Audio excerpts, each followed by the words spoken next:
नमस्कार, BTC news देख रहे सभी दर्शकों का स्वागत। मैं हूं आपके साथ अतुल वर्मा, लेकर हाजिर हूं प्रदेश की तमाम खबरों का हाल। बुलेटिन का आगाज करेंगे, लेकिन सबसे पहले एक नजर हेडलाइंस पर। थाईलैंड म्यांमार में आए भीषण भूकंप से हुए नुकसान पर मंत्री अनिल विज ने जताया दुख। हरियाणा में बढ़ रही अफीम की खेती पर भी बोले। हरियाणा की स्वास्थ्य मंत्री आरती राव का बयान, कहा प्रदेश के सिविल अस्पतालों में जल्द भरे जाएंगे खाली पद। अन्य मुद्दों पर भी दी प्रतिक्रिया। पलवल के पातली गांव में जमीन विवाद को लेकर दो गुटों में झड़प, सरपंच समेत कई लोग हुए घायल। ग्रामीणों का पुलिस पर गंभीर आरोप। कुरुक्षेत्र में शनि अमावस्या पर तीर्थ स्थानों पर पहुंचे श्रद्धालुओं ने लगाई आस्था की डुबकी, पूजा अर्चना कर मांगी मनोकामनाएं। और कुरुक्षेत्र के श्री देवी कूप भद्रकाली मंदिर में शक्ति महोत्सव के तौर पर मनाया जाएगा नवरात्रि पर्व। मंदिर में की गई भव्य तैयारियां।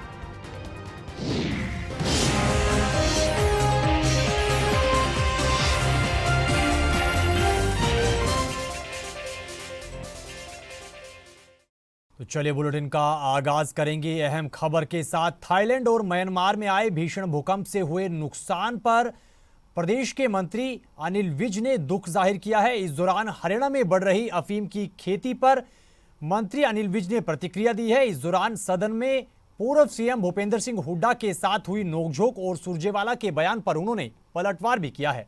नहीं, हुड्डा साहब के साथ मेरी दोस्ती बहुत पुराना है और मेरे को ऐसा हुड्डा साहब नहीं बनाया, क्योंकि जब 2009 से 2014 तक मैं भाजपा विधायक दल का नेता था,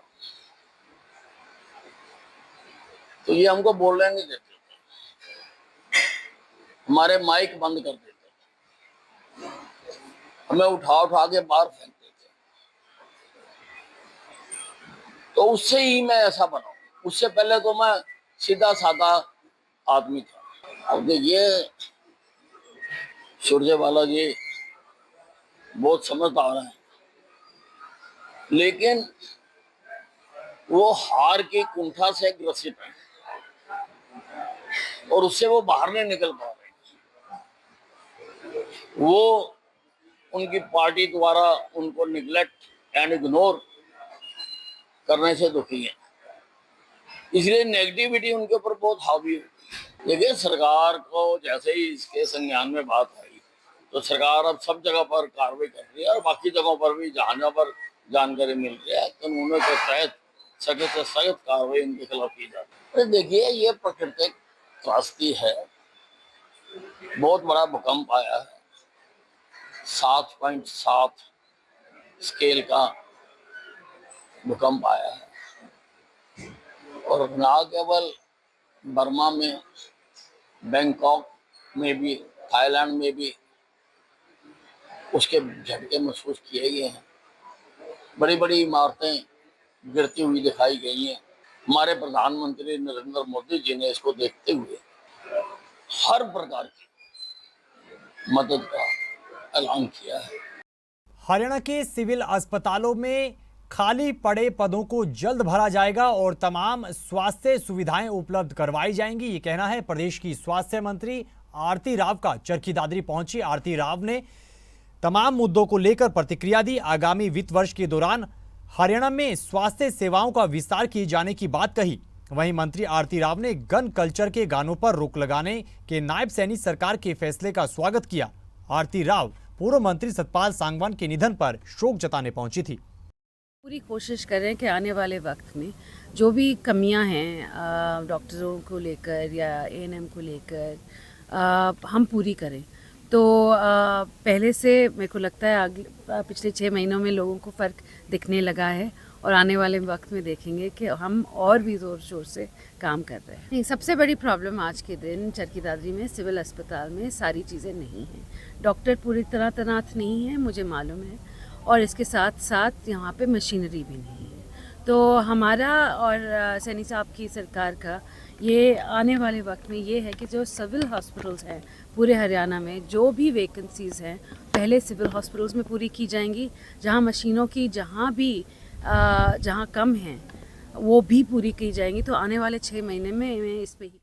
इधर हरियाणा विधानसभा का बजट सत्र खत्म होने के बाद विधानसभा स्पीकर हरविंदर कल्याण मीडिया से रूबरू हुए। इस दौरान सदन में पास हुए विधेयकों पर जानकारी उन्होंने दी है। इसके अलावा बजट सत्र में लाए गए राज्य गीत को लेकर भी उन्होंने अपनी प्रतिक्रिया दी है।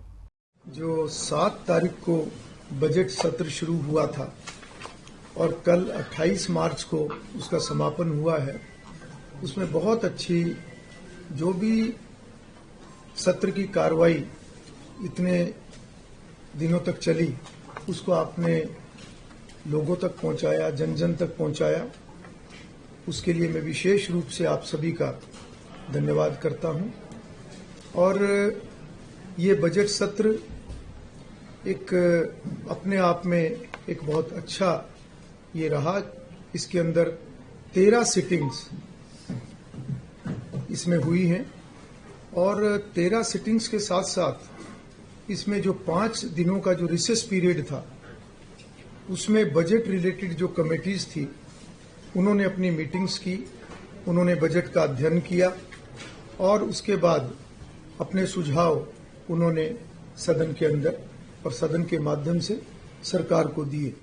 खबर पलवल से है। पलवल के पातली गांव में जमीन विवाद को लेकर 2 गुटों में झड़प का मामला सामने आया है। जानकारी के मुताबिक एक गुट के सदस्य जमीन विवाद को लेकर धरना दे रहे थे। इसी बीच उन पर हमला हो गया और इस हमले में सरपंच समेत कई अन्य लोग घायल हुए हैं, जिन्हें इलाज के लिए अस्पताल में भर्ती करवाया गया है। वहीं ग्रामीणों ने पुलिस की कार्यप्रणाली पर इस दौरान सवाल भी उठाए हैं। धरना काफ़ी दिन से चल रहा हो, अनिश्चितकाल धरना हो, काफ़ी टाइम से बैठा हुआ। तो वहाँ पे ये जो कुछ एक लोग हैं, इनका नाम भी है, अशोक है, रघुवीर का, सुरेश है, गिल्लू है, उसके लड़के कपिल है, अजीत है, वो सारे हैं इकट्ठे होकर और तकरीबन 100 के आसपास बाहर के लड़के आए। इन्होंने वीडियो भी बनी हुई है, उसकी वीडियो बना ली थी। उन्होंने आते सीधा गोलीबाजी शुरू किया। गोलीबाजी करने के बाद फिर हत्या से कुल्हाड़ी, बल्लम, फरसा और हथौड़े से लेकर वार किया है। वहाँ बैठे हुए थे, जो वीडियो में देखे ये सारे के सारे बैठे हुए हमला किया है। जिसमें बाकी 4 आदमी चपेट में आई हैं। सरपंच जी पहले से ही वहीं पे थे? हाँ बिल्कुल बैठे हुए थे। धरने पर आपके साथ बैठे हुए थे जब ये धरने शथल की वीडियो जब बैठे हुए थे उसकी भी वीडियो है। बच्चे वैसे बना रहे थे। ये साम्राज्य जमीन पे धरना पे बैठे हुए थे कई दिनों से। तो इन लोगों की प्लानिंग तो पहले से ही थी। हमने सुबह ही पुलिस को इन्फॉर्मेशन कर दिया था और सरपंच साहब ने बात किया तो इन्होंने कुछ बाहर के बदमाश बुला रखे थे। अच्छा, वो जो ज़मीन पता नहीं किसकी है, वो एग्रीमेंट सरपंच साहब ने करवा रखा है, उसने भी करवा रखा है।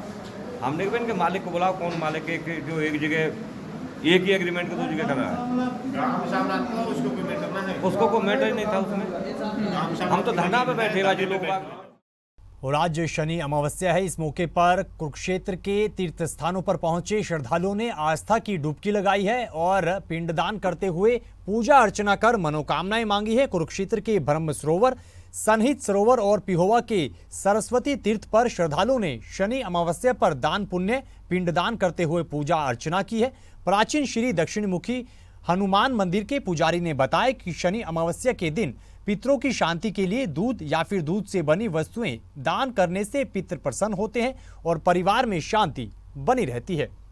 अमावस पितरों के लिए प्रशस्ति की तिथि है। कुरुक्षेत्र में बल्कि ध्यान दें, आज सूर्य ग्रहण भी है और वो 14:21 से 18:14 तक भारतीय समय के अनुसार दिखाई देगा। यहाँ मतलब भारतवर्ष में ये ग्रहण दिखाई नहीं दे रहा, विदेशों में दिखाई दे रहा, विदेशों में दिखाई देगा। लेकिन क्या है कि सूर्य ग्रहण हो, अमावस हो, तो उसमें सभी तीर्थ ब्रह्म सरोवर में एकत्रित होते हैं और बड़ा पुण्य का अवसर है। तो ये एक आकाशीय घटना है। सूर्य ग्रहण भले ही यहाँ नहीं दिख रहा, लेकिन यहाँ सूतक नहीं होगा, कोई उसका पातक नहीं होगा, उसका कोई प्रभाव नहीं होगा, लेकिन फिर भी सूर्य ग्रहण है। तो आज वैसे भी शनिवार है। खबरों में आगे बढ़ेंगे, अगली खबर का जिक्र करेंगे। अगली खबर सोनीपत से है। सोनीपत के राई की एक प्राइवेट यूनिवर्सिटी में अफीम की खेती किए जाने का मामला सामने आया है। अफीम के पौधे पुलिस की ओर से बरामद किए गए हैं। जानकारी के मुताबिक यूनिवर्सिटी के पार्क में अफीम के करीब 400 पौधे लगे हुए मिले। अफीम के पौधों की सूचना मिलने पर पुलिस ने मौके पर पहुंच के पौधे बरामद किए और यूनिवर्सिटी में काम करने वाले मालिक को पूछताछ के लिए हिरासत में लिया है। फिलहाल पुलिस इस पूरे मामले को लेकर गहनता से जांच कर रही है। हमारे को एक गुप्त सूचना मिली थी जिसपे हमारी क्राइम ब्रांच ने काम किया कि यूनिवर्सिटी के राई के अंदर एक यूनिवर्सिटी है, उसके अंदर अफीम के पौधे हैं। तो उसके ऊपर हमने विजिट किया तो हमारी टीम ने जाके देखा तो कुछ वहाँ पे जैसे फूल वगैरह की उसमें एक अफीम के पौधे जो उगाए जा रहे थे। ये अफीम के पौधे करीबन 400 पौधे थे और उनका वज़न जब हमने किया तो 39 प्लस कुछ वेट आया कि तो उनको जो ना ये अफीम बनती है, इनसे अफीम और चूरा पोस्त ये बनता है। तो उसमें हमने एक अक्यूज को जो ना राउंड अप किया है और ये अक्यूज है संतलाल पुत्र श्री दयाराम। इसको अभी राउंड अप किया है। ये माली का काम करता था तो इसको भी पुलिस रिमांड लेके इससे पूछताछ की जाएगी और किसका हाथ है लगवाने में, कौन इसको लगवाता था, कौन इसको यूज करता था, ये बाद में आपको सारी बात। वहीं नायब सैनी सरकार में गन कल्चर वाले गानों पर बैन लगाए जाने को लेकर हरियाणवी सिंगर ने प्रतिक्रिया दी है और सरकार के फैसले को अच्छा बताया है। जींद में खाप के कार्यक्रम में पहुंचे हरियाणवी सिंगर रामकेश जीवनपुर ने कहा कि सरकार का ये फैसला अच्छा है, लेकिन सरकार को सिर्फ एक सिंगर पर कार्रवाई ना करके गन कल्चर को प्रमोट करने वाले ऐसे गाने गाने वालों पर कार्रवाई करनी चाहिए, क्योंकि ऐसे गानों से युवाओं पर गलत प्रभाव पड़ता है और माहौल भी खराब होता है। देखो ये तो सभी कलाकारों का और हमारे समाज खास सब का ही मतलब ये है कि एक ऐसी कोई कमेटी सरकार गठन करे या फिर कोई ऐसी गाइडलाइन दे दे कि जिससे है ना कलाकार को ये बता दिया था कि भाई ये हद है, यहाँ तक आप करो काम। या फिर कोई ऐसी कमेटी बन जाए कि कोई भी कलाकार गीत लिखता है उस कमेटी में एक बार भेजो, उसका बल्कि शुल्क रख दो 50-100 रुपये। इस तरह से मतलब हजारों गाने बनते हैं और जो 4-5 आदमी वहाँ पर अपॉइंट हो तो उनको पैसे की जरूरत नहीं, वहीं से इतना आ जाएगा। लेकिन वो पास करें, कुछ ऐसे लोगों की कमेटी बन जाए कि हाँ ये अच्छा गीत है, इसको करो, इसमें कोई बुराई नहीं, कोई गलत चीज़ है तो उसको कटवाएं, तो ये रोड़ा ही नहीं बनेगा फिर। लेकिन कुछ गलत अगर दिखे तो उसको फिर मना करने के लिए कोई चीज़ तो होनी चाहिए ना, कोई गाइडलाइन तो होनी चाहिए। अब कलाकारों की क्या गलती मानूं, उनको पता ही नहीं क्या करना है। उनको एक हद दे दी जाए कि भाई इस डोली से आगे कूदना ही कोई नहीं, इस डोली से आगे तो फिर गड़बड़ हो जाएगी। तो एक ऐसी हद बना देनी चाहिए सरकार को। हमारा तो यही प्रार्थना है सबसे, कलाकारों की भी और हमारी खाप पंचायतों की यही बात। वहीं मराठा शासक छत्रपति संभाजी महाराज के जीवन पर बनी फिल्म छावा प्रदेश के कई कैबिनेट मंत्रियों ने बीते दिन देखी। इस दौरान प्रदेश के कैबिनेट मंत्री महिपाल ढांडा और मंत्री श्याम सिंह राणा ने फिल्म की जमकर प्रशंसा की है और फिल्म को लेकर अपनी प्रतिक्रिया भी दी है। मैं कहूँगा कि हर हिंदुस्तानी को ये फिल्म जरूर देखनी चाहिए, हर देशभक्त को ये मूवी जरूर देखनी चाहिए। राक्षस प्रवृत्ति किस कदर तक गिर सकती है और देश धर्म के दीवाने किस तरह कदर तक हंसते हंसते बलिदान दे सकते हैं। बहुत सुंदर चित्रण। इस धरा पर ऐसे ऐसे व्यक्तित्व, ऐसी ऐसी आत्माएं पैदा हुई हैं जिन्होंने भारत के इतिहास को गौरवशाली बनाया है, गौरवमय बनाया है। जीने की प्रेरणा किनसे मिलती है? ऐसे लोगों से जो इतिहास रचते हैं।